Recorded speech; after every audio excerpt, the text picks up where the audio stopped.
अस्सलाम वालेकुम। आप देख रहे हैं HM टेक्निकल स्किल्स। आज इस वीडियो के अंदर मैं आपको बताऊंगा कि डिजिटल मल्टीमीटर के ज़रिए DC रिलेज़ को कैसे चेक किया जाता है कि ये रिलेज़ ठीक है या फिर ख़राब है।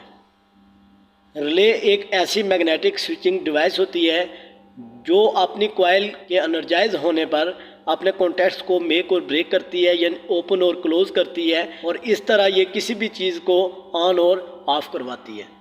हमारे पास जो रिलेज़ होती हैं अमूमन दो तरह की होती हैं। ये हमारे पास AC रिलेज़ हैं जो कि 220 वोल्ट के ऊपर ऑपरेट होती हैं। ये जो AC रिलेज़ होती हैं इनको ज़्यादातर हम इस्तेमाल करते हैं कि अगर आपके पास वापडा की सप्लाई आ रही है, यानी ग्रिड स्टेशन सप्लाई आ रही है, और जनरेटर की सप्लाई है, तो आपने अगर इन दोनों के दरमियान स्विचिंग करवानी है तो आप क्या करते हैं, फिर इन AC रिलेज़ को इस्तेमाल करते हैं। उसके अलावा ये हमारे पास DC रिले है, और ये जो DC रिलेज़ होती हैं ये 6 वोल्ट से लेकर 12 वोल्ट तक की होती हैं। अमूमन 5 वोल्ट की भी मिल जाती हैं, और ये 6 वोल्ट से लेकर 12 वोल्ट की होती हैं। आज इस वीडियो के अंदर हम सिर्फ DC रिलेज़ की बात करेंगे और उसको हम टेस्ट करेंगे और चेक करेंगे कि वो रिले ठीक है या फिर ख़राब है। यहाँ पर देखें, रिले के 5 टर्मिनल हैं, 3 इस साइड हैं और 2 इस साइड हैं। अब हम क्या करते हैं, इस रिले के हम इंटरनल कनेक्शन बनाते हैं। हम यहाँ पे इंटरनल कनेक्शन बनाएंगे। इसके 5 टर्मिनल हैं, इस रिले के 5 टर्मिनल बना लिए हैं। इस साइड पे 3 टर्मिनल हैं, और ये वाला टर्मिनल और ये वाला टर्मिनल ये कॉइल के हैं। तो मैं यहाँ पे कॉइल बनाऊंगा। ये 2 टर्मिनल कॉइल के हो गए, और ये जो नीचे 2 टर्मिनल हैं, यहाँ पे देख लें, ये जो नीचे 2 टर्मिनल हैं, इस तरह से आपने कॉइल को रखना है। और ये जो नीचे वाले 2 टर्मिनल हैं, ये लेफ़्ट साइड वाला और ये राइट साइड वाला। जो राइट साइड वाला है ये नॉर्मली क्लोज होता है। ये वाला जो टर्मिनल है ये क्या होता है, नॉर्मली क्लोज होता है। तो यहाँ पे मैं लिख देता हूँ कि ये नॉर्मली क्लोज टर्मिनल है। और जो लेफ़्ट साइड वाला होता है वो नॉर्मली ओपन होता है। तो यहाँ पर मैं लिख देता हूँ ये नॉर्मली ओपन है। अब ये जो दरमियान वाला टर्मिनल है, ये जो 3 टर्मिनल हैं, इनमें से ये 2 यानी पहला और ये जो तीसरा टर्मिनल है ये कॉइल के टर्मिनल थे, और ये जो दरमियान वाला टर्मिनल है ये कॉमन होता है। तो यहाँ पे ये वाला जो टर्मिनल है ये कॉमन होगा। किसके साथ कॉमन होता है, नॉर्मली क्लोज और नॉर्मली ओपन के साथ।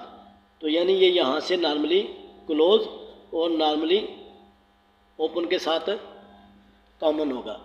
अब हम क्या करते हैं, इस रिले को चेक करते हैं कि क्या ये रिले ठीक है या ख़राब है। सबसे पहले हम इस कॉइल को चेक करेंगे। इस कॉइल को चेक करने के लिए हम क्या करेंगे, इस मल्टीमीटर की रेंज को हम सेट कर देंगे यहाँ पे बज़र के ऊपर।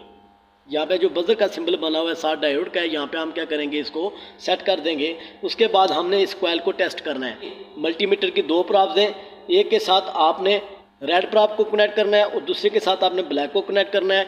अगर तो मल्टीमीटर के ऊपर कुछ रीडिंग आती है या फिर बीप सुनाई देती है तो इसका मतलब है कॉइल ठीक है। इसको चेक कर लेते हैं। इस टर्मिनल के ऊपर मैं रेड प्रॉप को कनेक्ट करूंगा और इस टर्मिनल के ऊपर मैं ब्लैक को कनेक्ट करूंगा। तो अगर यहाँ पे कुछ रीडिंग मिलती है या फिर बीप सुनाई देती है तो इस रिले की कॉइल ठीक होगी। यहाँ पे चेक कर लें, जैसे ही मैंने कनेक्ट किया इन दोनों टर्मिनल के साथ प्रॉप्स को कनेक्ट किया तो मल्टीमीटर हमें रीडिंग शो कर रहा है 384। तो इसका मतलब है ये इसकी रेजिस्टेंस है और ये कॉइल ठीक है। अब हम क्या करते हैं, इसका जो दरमियान वाला टर्मिनल है इसको इधर ही रखते हैं। इसका ये जो मिड वाला टर्मिनल है इसको हम बारी बारी चेक करेंगे। पहले हम क्या करेंगे, ब्लैक प्रॉप को दरमियान वाले टर्मिनल के साथ लगा देंगे, और रेड प्रॉप को हम क्या करेंगे, इस नॉर्मली क्लोज के साथ कनेक्ट करेंगे। अगर तो बीप सुनाई देती है तो इसका मतलब है ये जो कॉमन टर्मिनल है ये नॉर्मली क्लोज के साथ जुड़ा हुआ है। अगर तो बीप नहीं सुनाई देती तो इसका मतलब है ये ओपन हो चुका है, यानी ख़राब है। अगर उसके बाद हम क्या करेंगे, इसको कॉमन को इधर ही लगाए रखेंगे, यानी ब्लैक प्रॉप को इधर ही लगाए रखेंगे, और उसके बाद हम नॉर्मली ओपन को चेक करेंगे। नॉर्मली ओपन पर लगाने पे अगर कोई बीप नहीं सुनाई देती तो इसका मतलब है ये भी ठीक है।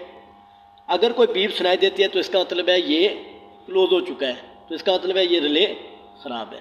अब मैं क्या करता हूँ, कॉइल का ये जो दरमियान वाला टर्मिनल है, यानी ये 3 जो टर्मिनल है, इसका मिड वाला टर्मिनल, इसके ऊपर मैं ब्लैक प्रॉप को कनेक्ट करूँगा। फिर मैं नॉर्मली क्लोज यानी इस टर्मिनल के साथ मैं कनेक्ट करूँगा तो मुझे बीप सुनाई देनी चाहिए। तो आप चेक कर लेते हैं। अब यहाँ पे हम क्या करते हैं, दरमियान वाले टर्मिनल के ऊपर हम ब्लैक प्राप को कनेक्ट कर देते हैं, यानी ये जो कॉमन टर्मिनल है इसके ऊपर हमने ब्लैक प्राप को कनेक्ट कर दिया। अब मैं क्या करूँगा कि ये जो रेड प्राप है मैं इस नॉर्मली क्लोज यानी राइट साइड पर ये जो टर्मिनल है इसके साथ कनेक्ट करूँगा तो बीप सुनाई देनी चाहिए। अगर तो बीप सुनाई देती है तो इसका मतलब है ये ठीक है।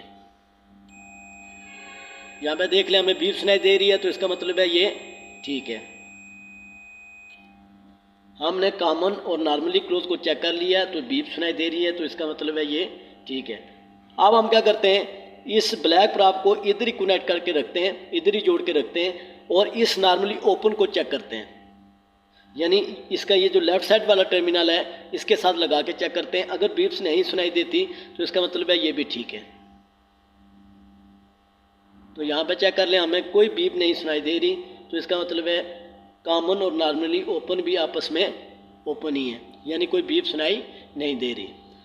अगर कॉमन और नॉर्मली क्लोज पर लगाने से बीप सुनाई ना देती या अगर कॉमन और नॉर्मली ओपन पे हमें बीप सुनाई देती तो इसका मतलब ये था कि ये रिले ख़राब है। या फिर ये जो कॉइल है अगर इस पर टर्मिनल लगाने से हमें कोई रीडिंग ना मिलती या हमें कोई बीप सुनाई ना देती तो इसका मतलब ये था कि ये कॉइल भी क्या है, ख़राब है, तो इसका मतलब ये रिले फॉल्टी होती है।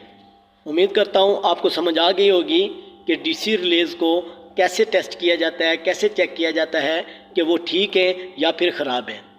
अगर इसमें फिर भी कोई क्यूरीज़ है या कोई क्वेश्चन है तो कमेंट सेक्शन के अंदर आप मुझे कमेंट्स कर सकते हैं। आपसे रिक्वेस्ट है मेरे चैनल को सब्सक्राइब करें, लाइक करें, शेयर करें और बेल आइकन को प्रेस कर दें ताकि नई आने वाली इन्फॉर्मेटिव वीडियो आप तक पहुंच सके। अपना ख्याल रखिएगा। बहुत शुक्रिया। अल्लाह हाफिज़।